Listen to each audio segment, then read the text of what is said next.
Broker बोले हर रोज की तरह हमारे साथ जुड़ चुके हैं हर्ष। तमाम रिपोर्टरों को खगाल करके हमारे पास उसका पूरा एकदम क्या कहते हैं उसे, दूध में से जो मक्खन होता है वो लेके आते हैं हर्ष। बताइए हर्ष, आज की पहली कंपनी कौन सी है? जी, सबसे पहली कंपनी है इंडियन होटल्स, टाटा ग्रुप की कंपनी है और रेखा झुंझुनवाला की भी इसमें हिस्सेदारी है। तो सबसे पहले आप देखिए जेफरीज की रिपोर्ट आई है, खरीदारी की सलाह दी और 980 रुपये का यहाँ पर टारगेट दिया। अभी स्टॉक जो है करीब 775 के आसपास ट्रेड कर रहा है, तो 200 रुपये का अपसाइड इनको यहाँ पर दिख रहा है। अब क्यों दिख रहा है? देखिए इनका सबसे पहले कहना है जो नतीजे रहे वो ठीक ठाक रहे, उम्मीद के मुताबिक रहे, आगे के लिए भी जो ग्रोथ है वो इनको पॉजिटिव दिख रही है। साथ ही इनका ये कहना है कि जो रेवेन्यू ग्रोथ है वो डबल डिजिट में आने वाले दिनों में देखने को मिल सकती है। एक सरप्राइज एलिमेंट भी रिपोर्ट में कहा गया है। क्या सरप्राइज एलिमेंट कहा गया है कि इनका कहना है कि जो रेवेन्यू पर अवेलेबल रूम है, जो कि एक मैट्रिक्स होता है जांचने के लिए जो रूम्स के यहाँ पे नंबर्स आते हैं, तो उसमें वाई ऑन वाई बेसिस पे 15.5% का जंप देखने को मिला है, जो कि काफ़ी इनको पॉजिटिव दिख रहा है। मैनेजमेंट भी आगे की ग्रोथ को लेकर काफ़ी ज़्यादा पॉजिटिव है और उनका ये कहना है कि अभी जो वेडिंग सीजन शुरू हो रहा है उसमें और मजबूती देखने को मिलेगी, जिससे हमारे बिजनेस को और बूस्टअप देखने को मिलेगा। इसी के चलते उन्होंने जो एबिटा की बात करें या प्रॉफिट आफ्टर टैक्स की बात करें, तो इसमें वित्त वर्ष 25 से लेकर 28 के बीच में जो कंपाउंड एनुअल ग्रोथ है वो 16 से 18% कर दी है। चलिए, तो ये राय जो है इंडियन होटल्स पे निकल के आती है। हालांकि आज पिटाई हो रही है, नतीजे बाजार को उतने अच्छे नहीं लगे शायद।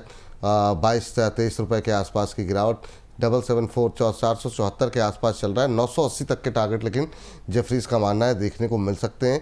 तो यहाँ पर इस गिरावट में खरीदारी का मौका है, ये कहना है जेफरीज का।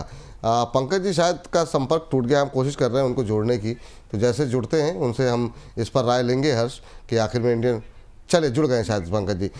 जी पंकज जी, इंडियन होटल्स को लेकर के जेफरीज की रिपोर्ट आई है।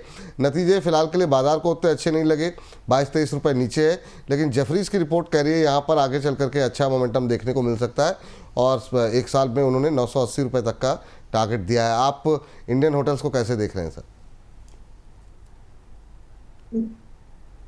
जी विपुल जी, ये पर्टिकुलर काउंटर है, मुझे लगता है कि अभी यहाँ से आगे जो क्वार्टर रहेगा उस क्वार्टर के नंबर्स हैं वो काफी स्ट्रांग आ सकते हैं। ये जो समर्स की जो छुट्टियां थी उसके चलते काफी जो डेस्टिनेशंस है वो पूरे हाउसफुल जा रहे थे यहाँ पे, और अभी फिलहाल डेफिनेटली कल के रिजल्ट्स के चलते ये स्टॉक अभी नीचे आया हुआ है, काफी पिट चुका है, लेकिन आरएसआई जो है वो करीब करीब 20 के आसपास है। तो मुझे लगता है कि एक ओवरसोल्ड टेरिटरी में है, यहाँ पे बाइंग करने की सलाह रहेगी। स्टैगर्ड वे में जाना चाहिए बाइंग के लिए हम लोगों को, और at any given point in time अगर ये 750 तक भी अगर आता है तो पैनिक होने का कोई जरूरत नहीं है।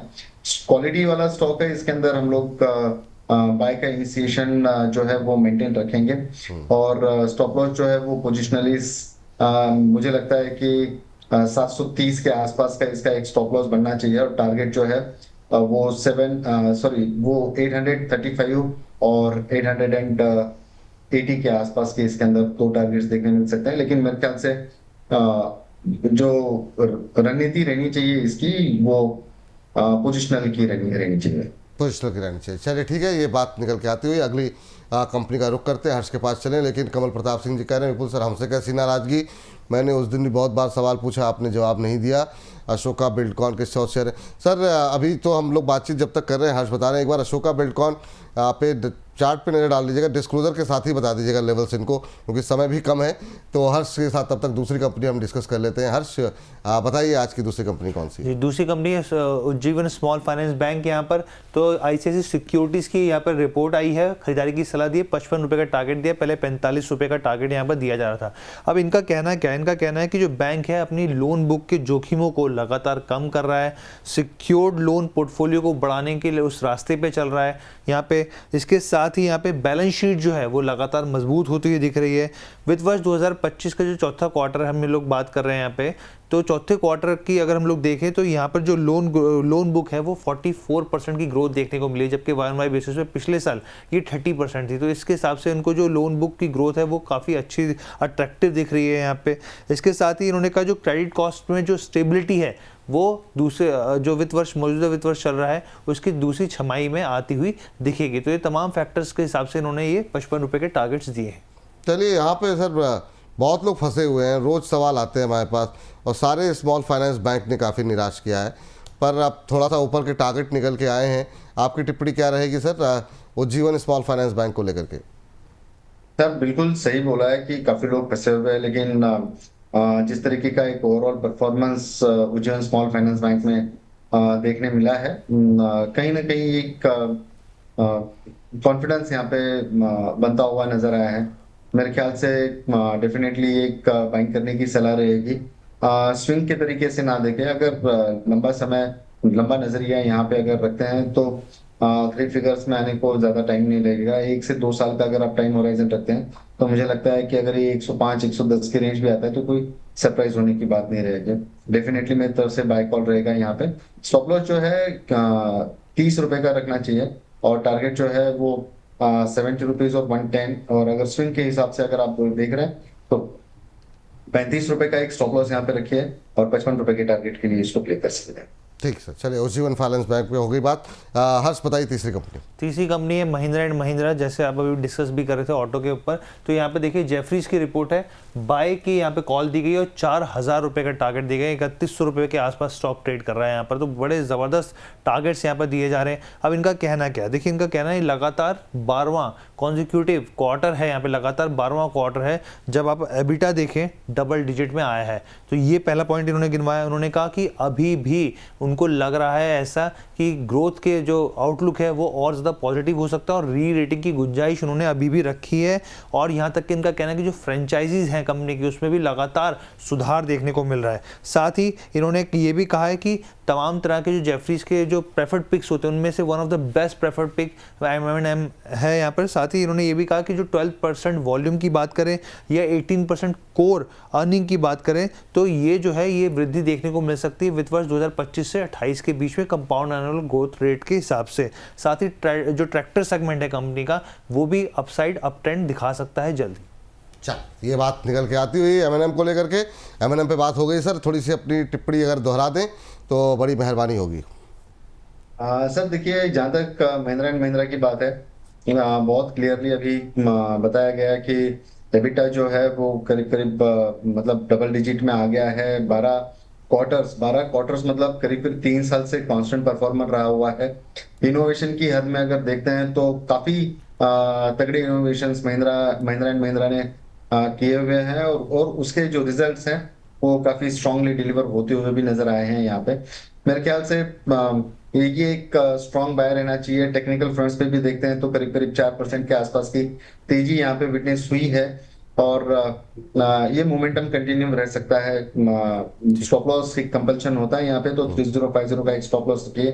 टारगेट जो है वो मेरे ख्याल से 3250 और 3300 के टारगेट देखने मिलने चाहिए, और जैसे जैसे टारगेट अचीव होते रहेंगे उसके बाद में हम लोग एक रिव्यू लेते रहेंगे इसके बाद का, और जो इवेंचुअल टारगेट्स हैं जो बड़े जो फर्म्स बता रहे हैं उस हिसाब से भी हम लोग करेंगे। लेकिन हम लोग फिलहाल स्विंग के लिहाज से इसको देखेंगे, और 3250 से लेके 3300 की एक रेंज इसके अंदर हम जल्द से जल्द विटनेस कर सकते हैं। चलिए ठीक, यहाँ पर हर्ष अगली कंपनी, लास्ट कंपनी बताइए। लास्ट कंपनी है IGL, और IGL के हम लोग बात करें तो यहाँ पर सिटी की रिपोर्ट आई है। यहाँ पर खरीदारी की सलाह दी है, 250 रुपये का टारगेट दिया, जबकि पहले जो टारगेट था वो 230 रुपये था। अब इनका कहना क्या है, इनका देखिए सबसे पहले तो यही कहना है, जिस तरह की हम लोग स्थिति देख रहे हैं क्रूड के जो भाव हैं वो नीचे हैं, जिससे यहाँ पर कंपनी के जो मार्जिन है वो बेहतर होते हुए दिखेंगे लगातार। उसके साथ ही मार्जिन गाइडेंस जो है इन्होंने 6 रुपये स्टैंडर्ड क्यूबिक मीटर कर दिए नियर टर्म के हिसाब से, और लॉन्ग टर्म के हिसाब से देखें तो इन्होंने वित्त वर्ष 2026 से 28 के बीच में यहाँ पर जो स्टैंडर्ड क्यूबिक मीटर है वो करीब यहाँ पे 7 रुपये प्रति स्टैंडर्ड क्यूबिक मीटर तय कर दी है। और उनका मानना है कि आने वाले दिनों में जो यहाँ पर कंपनी है और नए फैसले लेगी जिससे इसको फायदा मिलता हुआ दिख सकता है। ठीक सर, IGL कल इधर काफ़ी सारी बाइंग कॉल निकल के आ रही है। कल हमारे साथ डॉक्टर रवि सिंह थे, उन्होंने भी बाई कॉल दी थी IGL को लेकर के। आपकी सलाह क्या है सर? आज 1% नीचे है IGL का शेयर। जी देखिए, 207 209 की एक रेंज है, वहां पे कंटिन्यूअस सप्लाई बना हुआ है यहाँ पे। 200 डेमा की एक पर्टिकुलर रेंज है। मुझे लगता है कि इंद्रप्रस्थ गैस के अंदर 210 के ऊपर ही बाय करना चाहिए। जिस तरीके से एक राउंडेड फॉर्मेशन का एक बॉटम बना हुआ, वहां से ऊपर आया, एक गैप फिल हुआ 207 209 की जो रेंज है, 200 डेमा का वहां पे रिस्पेक्ट करके वो दोबारा नीचे आया है, 207 की रेंज है अभी। तो मुझे लगता है कि 210 की जो रेंज है वो डिसाइसिव रहेगी। एक बार 210 निकल जाने दीजिए, उसके बाद में ट्रेडर्स इसके अंदर अपना हाथ आजमा सकते हैं। 230 240 तक की रेंज इसके अंदर देखने मिली है। लेकिन मैं साथ में ये भी कहना चाहूंगा कि 180 से ये स्टॉक है वो नॉन स्टॉप दौड़ते हुए नजर आया है। काफी स्ट्रॉन्ग ब्रेकआउट्स इसके अंदर देखने मिले हैं। अब मुझे लगता है कि ये कहीं ना कहीं ठहराव आएगा यहाँ पे। 5 रुपए की बात है, यहाँ से आगे 5-6 रुपए की, तो उतना वेट करिए। 5 से 6 रुपया बढ़ जाए at any given point in time, 210 के ऊपर ट्रेड करना शुरू करें विद द वॉल्यूम्स, उसके बाद में आप डेफिनेटली बाइंग कर सकते हैं इसमें। चल हर्ष, बहुत बहुत शुक्रिया, बहुत बहुत धन्यवाद आपका इस चर्चा के लिए और इन चारों शेयरों पर बातचीत करने के लिए बहुत बहुत शुक्रिया। तो ब्रोकर बोले में इतना ही।